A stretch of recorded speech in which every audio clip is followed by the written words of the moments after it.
నమస్కారం ఫ్రెండ్స్, మన ఛానల్కి ఒక ఇంపార్టెంట్ సమాచారం అందింది. గత ఒక రెండేళ్లుగా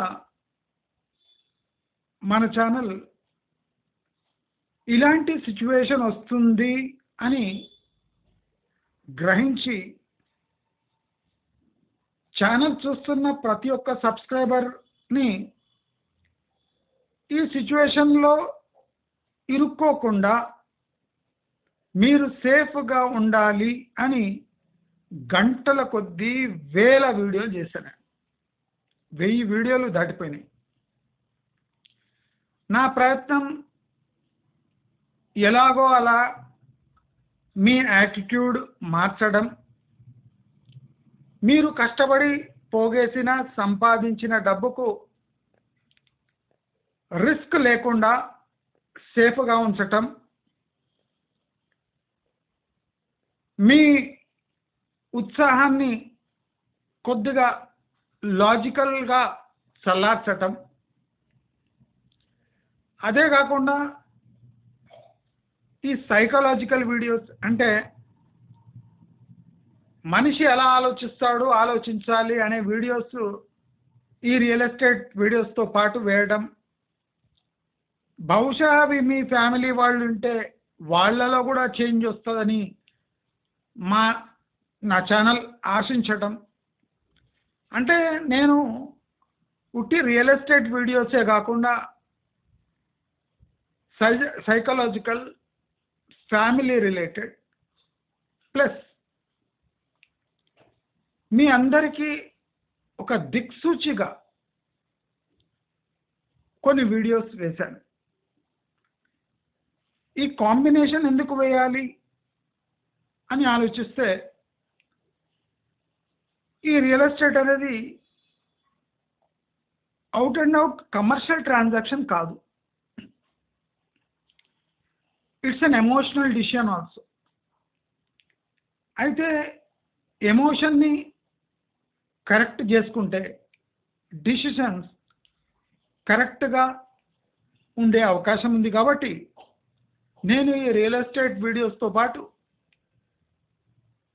family related, education related, society related videos వేసి ఈ కాంబినేషన్ ద్వారా మీలో అవేర్నెస్ వస్తుంది అని నేను శాయశక్తుల ప్రయత్నించాను.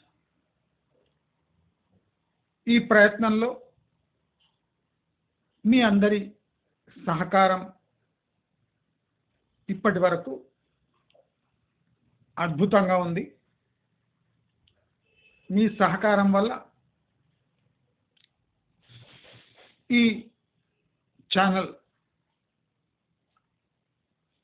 నా ఊహలకు అందని విధంగా బాగా గ్రో అయింది. ఇప్పటి వరకు 3,17,000 గంటల వాచ్ అవర్స్ సాధించి తెలుగు రియల్ ఎస్టేట్ ఛానల్స్లోకెల్లా అత్యధిక గంటలు చూసే ఛానల్గా మన ఛానల్ నిలిచింది. ఆ క్రెడిట్ అంతా మీకు పోతుంది. ఈ ఛానల్ సార్థకం చేసినందుకు, మీరు సార్థకం చేసినందుకు, మీరు షేర్ చేసినందుకు నా వీడియోస్ చాలా మందిని కాపాడగలిగింది. అయితే ఈ 2 ఏళ్ళు చేసిన ప్రయత్నం దాని తుది దశకు ఇప్పుడు చేరుకునే సమయం వచ్చేసింది. అంటే నేను 2 ఏళ్లుగా ఏ విషయాలు మాట్లాడుతున్నానో అవి కళ్ళ ముందర మీకు కనిపిస్తాయి. నేను 2 ఏళ్లుగా ఏ లాజికల్ పాయింట్స్ మాట్లాడుతున్నానో ఆ లాజికల్ పాయింట్స్ ఇప్పుడు ఓపెన్ అప్ అవుతాయి. మనకు అందుతున్న సమాచారం ప్రకారం మే ఆర్ జూన్, ఈ మే జూన్ వరకు చిన్న చితక ట్రాన్సాక్షన్స్ ఏమైనా రియల్ ఎస్టేట్లో జరిగితే అది అదృష్టం అనుకోవాలి. బిల్డర్స్కి చెప్తున్నాను నేను. వెంచర్ ఓనర్స్, బిల్డర్స్, కాంట్రాక్టర్స్, సివిల్లో ఎవరున్నారో వాళ్లకు మే జూన్ లోపల మీకు ఏదైనా ట్రాన్సాక్షన్స్ చేసేది ఉంటే, అయ్యేది ఉంటే అవుతుంది. కానీ జూన్ తర్వాత టోటల్ పొలిటికల్, జియోఫిజికల్, అంటే ఫైనాన్షియల్, సొసైటీ రిలేటెడ్ చేంజెస్ భయంకరంగా మొదలవుతాయి. జనాలు సేవింగ్స్ వైపు పరిగెడతారు. ఇన్వెస్ట్మెంట్ నుంచి సేవింగ్స్ వైపు యాటిట్యూడ్ చేంజ్ అవుతుంది నెక్స్ట్ జూన్ తర్వాత. ఇది అవుతుందా లేదా మీరు కళ్ళారా చూడొచ్చు. ఇన్వెస్ట్మెంట్ సైకిల్ నుంచి సేవింగ్ సైకిల్ వైపు జనాలు పరిగెడతారు. ఇన్వెస్ట్మెంట్స్లో రిస్క్ ఎక్కువైపోతుంది. స్టాక్ మార్కెట్ రిలేటెడ్ రిస్క్ పీక్స్లో పోతుంది. రియల్ ఎస్టేట్లో ఇన్వెస్ట్ చేయడము ఆల్మోస్ట్ 90% అంటే మానేస్తారు. అంటే అంత ఘోరమైన స్థితి వస్తుంది. ఆల్రెడీ వెస్ట్ హైదరాబాద్లో మనం క్లియర్గా చూడగలుగుతున్నాం. మేకపోతు గాంభీర్యం వహిస్తే దానికి పరిష్కారము మందు లేదు. కానీ ప్రాక్టికల్గా ఏ బిల్డర్ అయినా, తోపు బిల్డర్ అయినా ఈ నిజం ఒప్పుకోక తప్పదు తప్పదు తప్పదు.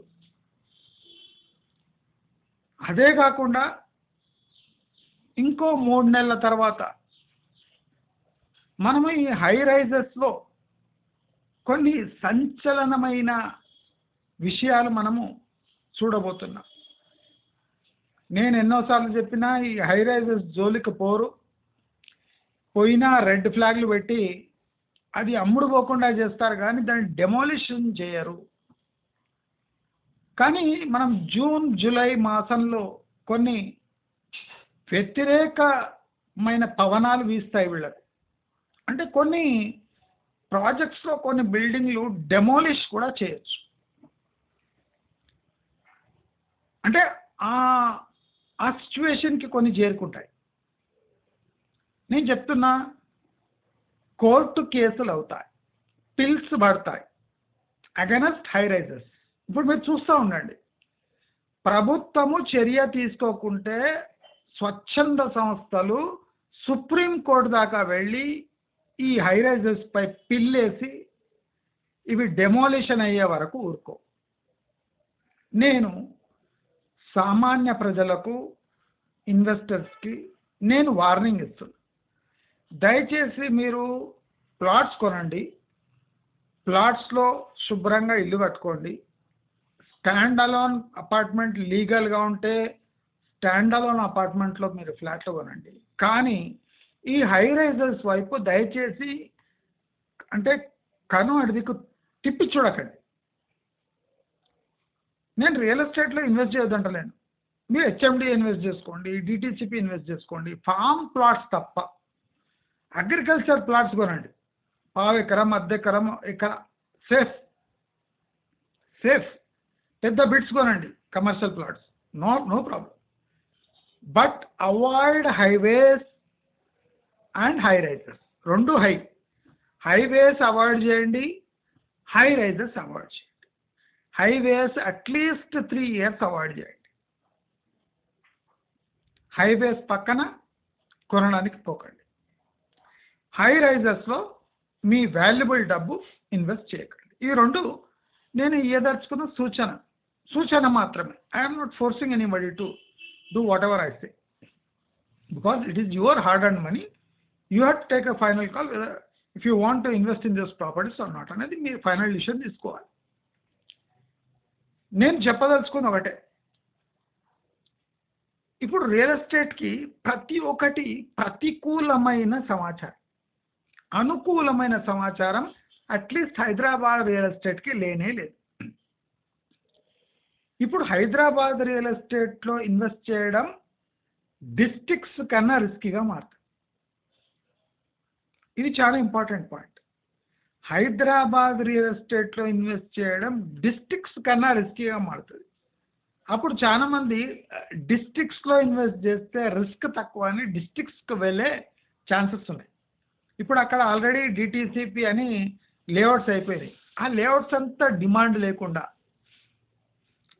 తక్కువగా ఉండి అవి పెద్ద పెద్ద బిడ్స్గా అమ్మేస్తారు. అంటే ఇప్పుడు 100, 200 చేసిన ప్లాట్స్ కంబైన్ చేసి 1000 యార్డ్ బిడ్స్గా అమ్మే ప్రయత్నాలు జరుగుతున్నాయని మన ఛానల్కి వచ్చిన సమాచారం. అవి మీరు ఒక 3 months తర్వాత మీరు డిస్ట్రిక్ట్స్లో చూడొచ్చు. 200 యార్డ్ ప్లాట్స్ ఒక 5 ప్లాట్స్ మర్జ్ చేసి 1000 యార్డ్ బిడ్స్గా అమ్మేస్తారు. అంటే వాళ్ళు సింగిల్ 200 యార్డ్ బిడ్స్ అమ్మితే వాళ్ళకు గిట్టుబాటు కాదు, ఎవరు తీసుకోడు. కాబట్టి 1000 yard bids for future development కోసం కంబైన్ చేసి అమ్మేసే ప్లాన్స్ చాలా మంది లేఅవుట్ ఓనర్స్ చేస్తున్నారు డిస్ట్రిక్ట్స్లో అని మనకు అందుతున్న సమాచారం. అది మీరు 3 monthsలో మీరు తప్పకుండా అది గ్రౌండ్ లెవెల్లో అయ్యేది మీకు కళ్ళారా చూడొచ్చు. అయితే ఇప్పుడు హైదరాబాద్కి పెనుముప్పులు ఉన్నాయి. ఇప్పుడు ఇంటర్నేషనల్ ఎయిర్పోర్ట్ తెలంగాణకు సొంతం కాదు. ఇప్పుడు ఏపీలో కూడా ఇంటర్నేషనల్ ఎయిర్పోర్ట్స్ అవుతున్నాయి. డొమెస్టిక్ ఫ్లైట్స్ దిగడానికి మన దగ్గర బేగంపేట ఒకటి రెడీ అవుతుంది. మీరు చార్టర్డ్ ఫ్లైట్స్ అవి ఇవి కోసం ఇప్పుడు వరంగల్ ఎయిర్పోర్ట్ లాంటిది, నిజామాబాద్ ఎయిర్పోర్ట్ కూడా రెడీ అయ్యే సూచనలు ఉన్నాయి. సో ఎవ్రీ 200 kilometers ఒక చిన్న చితకాయ ఎయిర్పోర్ట్ వల్ల ఈ చార్టర్డ్ ఫ్లైట్స్ కనెక్టింగ్ ఫ్లైట్స్ కూడా అయ్యే అవకాశం ఉన్నాయి. అంటే శంషాబాద్లో దిగి కనెక్టింగ్ ఫ్లైట్ తీసుకొని they can go to Warangal or Nizamabad or any other area, లేదా డైరెక్ట్ బేగంపేటలో చార్టర్డ్ ఫ్లైట్స్లో మినీ కెరియర్స్లో దిగవచ్చు. అంటే ఏవియేషన్లో కూడా వచ్చిన చేంజెస్ వల్ల ఈ శంషాబాద్ ఎయిర్పోర్ట్ ప్రాముఖ్యత తగ్గిపోనుంది అని మీరు క్లియర్గా గమనించండి, నా మాట వినండి. అదే కాకుండా RRR ఇప్పట్లో అయ్యే సూచనలు చాలా తక్కువ ఉన్నాయి. సో RRR కళలు మర్చిపోండి. RRR నేను చెప్పినట్టు 3 years ప్లస్ టోటల్ 5 years అయ్యే ఛాన్సెస్ ఉన్నాయి. ఈ ఫ్యూచర్ సిటీ ఒక అథారిటీ వేసిన అథారిటీలో కరప్షన్ తప్ప ఈ ఏరియా డెవలప్ చేసే ఏ సూచనలు ఉండవు, వాళ్ళకి అంత సత్తా కూడా లేదు. Because A area cannot automatically become a municipality unless the density of the population which reside or the urban population which resides which demands the amenities అక్కడ లేమి కారణంగా అది మున్సిపాలిటీ అయినా ఒకటే కాకున్నా ఒకటే. ఈ పాయింట్ మీరు చాలా గుర్తుపెట్టుకోండి while investing in HMDA or DTCP plots. Urbanization, until the area becomes urban, even if it becomes a municipality, it does not matter. ఇది ఒక చిన్న సూక్ష్మము, అందరూ గ్రహించండి. ఇప్పుడు మనం చూస్తున్నాం వందలాది వేలాది యూట్యూబ్ ఛానల్స్ అయి అన్ని హై రైజర్స్ సెలబ్రిటీస్ని పెట్టి ప్రమోట్ చేస్తున్నారు. దయచేసి ఈ సెలబ్రిటీలు డబ్బులు తీసుకొని 10 మంది గొంతు కోసే టైప్ ఉన్నారు. కావున మీరంతా గమనించవలసింది ఏమంటే మీరు సంపాదించింది డబ్బు మీ కష్టార్జితంతో సెలబ్రిటీల ఊబిలో పడి మీరు ఇన్వెస్ట్ చేయకండి అనేది నాది ప్రత్యేకమైన సూచన. మీరు చూస్తూ ఉన్నారు ఆంధ్రప్రదేశ్లో నేను మీకు 1 week బ్యాక్ లేదా 2 weeks బ్యాక్ ఒక వీడియో వేసిన, industrial development will be in Rayalaseema అని చెప్పాను. ఇప్పుడు చూడండి 3 ఇండస్ట్రియల్ క్లస్టర్స్ ఓన్లీ రాయలసీమకే అలొకేట్ అయినాయి. మన దగ్గర ఉన్న సమాచారం అట్లా అడ్వాన్స్ ఉంటుంది. మన వీడియో పడ్డాక 1.5 week అనౌన్స్మెంట్ వచ్చింది. నేను చేసినా లేదా రాయలసీమలో ఏ ఏరియాస్లో కూడా ఉంటాయి అని కూడా మీకు చెప్పిందా లేదా? అంటే అలాగే జరుగుతుంది. ఇప్పుడు నెక్స్ట్ ఈ ports, beach development plus port development పై దృష్టి పడుతుంది. నేను సూచించేది ఏమంటే తెలంగాణ వాళ్ళు ఇంకా రిస్క్ తీసుకోవాలి. They should think beyond Telangana. Telangana బయట కూడా ఇన్వెస్ట్మెంట్ కోసం మీరు ట్రై చేయండి. బెంగళూరు అవుట్స్కట్స్, చెన్నై అవుట్స్కట్స్ పోయి లాభం లేదు. Amaravati outskirts, Amaravati port areas, అంటే మీకు రిటర్న్స్ మంచిగా రావాలి అంటే యూ షుడ్ టేక్ రిస్క్. మనము ఈ Amaravati highway, Sagar highway, Khammam highway దీనిపై దృష్టి పెట్టాలి. కొన్ని జంక్షన్ పాయింట్స్పై దృష్టి పెట్టాలి. You should go beyond this Hyderabad area. అప్పుడే మనం డెవలప్ కావచ్చు. న్యూ ఏరియాస్ ఓపెన్ అప్ అవుతున్నాయి. హైదరాబాద్ కన్నా బెటర్ రిటర్న్స్ ఇస్తాయి. Even semi urban areas will give better returns than Hyderabad. నా మాట రాసి పెట్టుకోండి, ఈ వీడియో ట్యాగ్ చేసుకోండి. రాబోయే రోజుల్లో అలా జరుగుతుంటే మీరు కళ్ళారా చూడొచ్చు. These things will be happening in a time frame, proper time frame. అవి ఎందుకు జరుగుతాయి అంటే సెంట్రల్ గవర్నమెంట్ కొలాబరేషన్స్ జరుగుతాయి. కానీ దురదృష్టం ఏమంటే తెలంగాణ నెక్స్ట్ 3 years వరకు కొట్టుమిట్టాడుతుంటుందని నేను ఎన్నో వీడియోలు చెప్పిన. దానికి ప్యూర్లీ రాజకీయ కారణాలే. ఇప్పుడు చూస్తున్నా ఎంత మెస్సీగా ఉందో. Telangana will suffer for next 3 years. ఇది తథ్యం, అందరు రాసి పెట్టుకోండి. కావున నేను చెప్పేది ఒకటే, మీరు ఇన్వెస్ట్ చేసేది ఉంటే చాలా తెలివిగా చేయండి, పెద్ద బిట్స్లో చేయండి, అగ్రికల్చర్ ప్రాపర్టీస్లో చేయండి, ప్రాపర్ మెథడ్లో ఇన్వెస్ట్ చేయండి. ఇప్పుడు హెచ్ఎండిఏ ఆల్రెడీ శాంక్షన్డ్ లేఅవుట్స్లో డిస్కౌంట్ మీద పోయే ఛాన్సెస్ ఉన్నాయి. HMDA is always safe. Gated లేకుంటే ఇంకా మంచిది. ఇప్పుడు రాబోయే రోజుల్లో gated will be out of fashion. అంటే గేటెడ్కి ప్రాముఖ్యత ఉండదు. సో మనం ఇప్పుడు గేటెడ్ కాకుండా లేఅవుట్స్లో మీరు ఒక్కసారి అటు వైపు చూడండి, పెద్ద బిట్స్ చూడండి, మర్జ్డ్ బిట్స్ చూడండి. ఇప్పుడు డిటీసీపీ లేఅవుట్స్ అంతా హెచ్ఎండి అయితే కదా, ఈ కొట్లాటలో కొన్ని లేఅవుట్స్ చీప్గా పోతుంటాయి. అక్కడ నేను చెప్పినట్టు బల్క్ బయింగ్ చేయండి, కమ్యూనిటీ బయింగ్ చేయండి, ఫ్రెండ్స్ అందరు కలిసి బయింగ్ చేయండి. దానివల్ల మీకు డిస్కౌంట్స్ వస్తాయి, మంచి ప్రాపర్టీస్ కూడా మీ చేతికి వచ్చే సూచనలు ఉన్నాయి. నా సూచన ఒకటే, అవాయిడ్ హై రైజెస్. రేపు హై రైజెస్లో తీవ్రమైన సంక్షోభాలు, ప్రాబ్లమ్స్, లీగల్ లిటిగేషన్స్ రాబోతున్నాయి. ఈవెన్ సెంట్రల్ గవర్నమెంట్ కూడా ఈ ఆల్రెడీ శాంక్షన్డ్ ప్రాజెక్ట్స్ పై కూడా శాంక్షన్స్ పెట్టే సూచనలు ఉన్నాయి. ఫోర్స్ఫుల్లీ మన ఈ హైడ్రా దానిపై యాక్షన్స్ తీసుకునే ఛాన్సెస్ కూడా ఉన్నాయి. కాబట్టి మీరు నేను చెప్పే సూచన చాలా క్లియర్గానండి. ఇంకోటి, ఇప్పట్లో మీరు ఈ విల్లాస్ జోలికి పోకండి. Villas are over priced. 1.5-2 crores villa ఇప్పుడు 6 to 8 crores ఉంది. సో న్యాచురల్లీ ఒక 200% ఫాల్ రావాలి దీని ప్రైజెస్లో, అంటే టైం పడుతుంది. సో వాళ్ళని అది కుళ్ళనివ్వాలి. ఈ విల్లాస్ అన్ని కుళ్ళితే కానీ దాని రైట్ ప్రైజెస్ రావు. కనుక ఆ విల్లాస్ జోలికి పోకండి. 300 yards 200 yards ప్లాట్ తీసుకొని you construct your own villa. It will be very cheaper. అదే కాకుండా ఇప్పుడు హోమ్ లోన్ మార్కెట్లో కూడా భయంకరమైన సంక్షోభం ఏర్పడబోతుంది. హోమ్ లోన్స్ కూడా ఆచితూచి ఇస్తారు. ఇప్పుడు గోల్డ్ లోన్స్ హోమ్ లోన్స్కి తోడయ్యే ఛాన్సెస్ చాలా తక్కువ ఉన్నాయి. సో మనం గోల్డ్ అమ్మి గోల్డ్ తాకట్టు పెట్టి ఆ గోల్డ్ అమౌంట్ ఈ హౌసింగ్ వైపు వస్తుంది అంటే అది అయ్యే పని కాదు.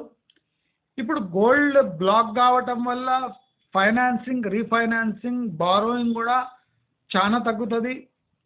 ఈవెన్ రాబోయే రోజుల్లో చిట్ ఫండ్స్లపై కూడా తీవ్రమైన యాక్షన్ ఉంటుంది. అంటే సేవింగ్స్ వైపు మనం వెళ్తుంటే అంత టైట్గా ఉంటుంది సిచ్యువేషన్.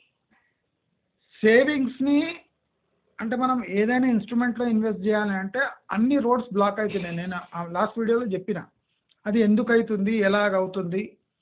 దయచేసి ఈ మాట గుర్తుపెట్టుకోండి. ఇప్పుడు హైదరాబాదులో 6 months అంటే జూన్ జూలై వరకు ఏమైనా ఉంటే ఉంటుంది. దాని తర్వాత అసలు సేల్స్ జరుగుతాయంటే జరుగుతాయి. ఇంకా ఎక్స్ట్రా డబ్బులు ఉన్నోళ్ళు, అనవసరంగా డబ్బులు పెట్టుకున్నోళ్ళు, ఛాన్స్ ప్రాపర్టీస్ తెలుసుకున్నోళ్ళు తీసుకుంటారు. కానీ ఈ రిజిస్ట్రేషన్స్ వాల్యూ కింద పెంచరు. పెంచితే ఈ సూయిసైడల్గా మారి total Hyderabad real estate market next December వరకు మొత్తం నాశనం అయిపోతుంది. అగ్రికల్చర్ ప్రాపర్టీస్ ట్రెండింగ్లోకి వస్తాయి. ఇది కూడా నోట్ చేసుకోండి. అగ్రికల్చర్ ప్రాపర్టీస్ ఆల్రెడీ ట్రెండింగ్లోకి వచ్చినాయి, ట్రెండింగ్లోకి వస్తాయి. Look for agriculture properties. నేను ఎప్పటి నుంచి చెప్తున్నా, look for big bits agriculture properties. చేతిలో దొరికితే తీసుకోండి. ఓ 5 years అవుట్లుక్ ఉన్నా తీసుకోండి, 8 years అవుట్లుక్ ఉన్నా అగ్రికల్చర్ ప్రాపర్టీస్ తీసుకోండి. నెక్స్ట్ ట్రెండింగ్ అదే ఉంటుంది. మీరు చూడండి, నెక్స్ట్ నేను చెప్తున్నా కదా, ట్యాగ్ చేసి పెట్టుకోండి. రాబోయే రోజుల్లో ఇవి జరుగుతాయా లేదా మీరు ఈజీగా తీసుకోండి. నెక్స్ట్ మీరు గమనించండి, రోడ్లు పడితే డెవలప్మెంట్కి ఎంత పెట్టాలనో అంతే పెట్టాలి. రోడ్లు పడుతున్నాయి అని, ఫ్లైఓవర్లు వస్తున్నాయని, flyover is the commercial property killer అంటారు. ఒక ఫ్లైఓవర్ రాగానే అక్కడ సైడ్కున్న కమర్షియల్ ప్రాపర్టీస్కి వాల్యూ మొత్తం పోతుంది. సో మనం ఫ్లైఓవర్ వస్తుంది అని మనము ప్రాపర్టీ ప్రైజెస్ ఎక్కువ పే చేస్తే you will be loss, because commercial values పోతుంది. అలాగే రోడ్డు పడ్డదని దానికి ఒక 300% ఎక్కువ పే చేస్తే you are over paying for next 10-15 years premium అడ్వాన్స్గా పే చేసినట్టు ఉంటుంది. సో ఈ హైవే బిట్స్ అవాయిడ్ చేయండి. రోడ్ సైడ్ బిట్స్ కమర్షియల్ ప్రాపర్టీస్కి ఓవర్ పే చేయకండి. Don't buy high rises. Go for stand alone plots. Don't buy villas. ఇది కూడా గుర్తుపెట్టుకోండి. అండ్ ఇంకోటి, యాదగిరి గుట్ట వైపు తిరిగి చూడకండి. యాదగిరి గుట్ట వైపు అస్సలు ఇన్వెస్ట్ చేయకండి. టోటలీ అవాయిడ్ చేసేయండి. ఏం పర్వాలేదు, మీరు 5 years తర్వాత కూడా ఇదే ట్రెండ్ మీకు కనిపిస్తుంది. యాదగిరి గుట్ట ఓన్లీ. వేరే చోట కొద్దిగా డెవలప్మెంట్ వస్తుంది, మనకు కనిపిస్తుంది స్పష్టంగా after 5 to 6 years. But Yadagirigutta will remain as Yadagirigutta area for next 10 years also అని చెప్తూ మీరందరూ జాగ్రత్త పడండి. ఈ జూన్ వరకు ఉంటుంది ట్రెండ్. ఎవరైనా సేల్స్ చేసేది ఉంటే కూడా, అమ్మేది ఉంటే కూడా జూన్ లోపే అమ్మేయండి. జూన్ తర్వాత మీరు అమ్మడానికి ట్రై చేసిన పాసిబిలిటీస్ చాలా తక్కువ అవుతున్నాయని మనకు అందుతున్న సూచన. Plus high rises most polluted ఏరియాస్లో ఉంటే టోటలీ అసలు చూడడానికే పోకండి అని మీకు స్పెషల్గా సూచిస్తూ, మీకు ఈ వీడియో నచ్చినట్టయితే లైక్, షేర్, సబ్స్క్రైబ్ చేసుకోండి. నమస్కారం.